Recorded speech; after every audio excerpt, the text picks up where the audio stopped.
వాడుకోనికి లేకపోతే రీసైకిల్ కోసం ఇంకోనికి షాపులు కూడా అమ్మేసుకోవాలి. కాల్చే ప్రయత్నం వల్ల చేయాలి. ఇప్పుడు నేను చెప్పినందుకు ఏమన్నా ఉపయోగపడితే మీరు మీకు మీ అంతా మీరు కొంతవరకు బాగుపడాలి అవుతుంది. సరేనమ్మా, చేస్తారా? చేసుకోలేదు మీకోసమే.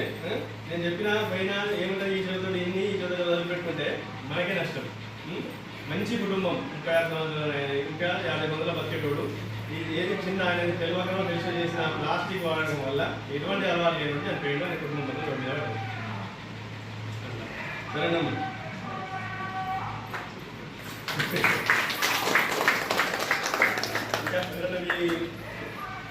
ఇంకా చెప్పండి మరి ఏదేద్దాం అనేది ప్లాన్ చేసుకున్నాము.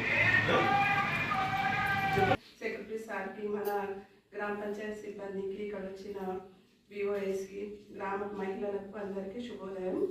ఫస్ట్ ఆఫ్ ఆల్ నేను ఆశా వర్కర్.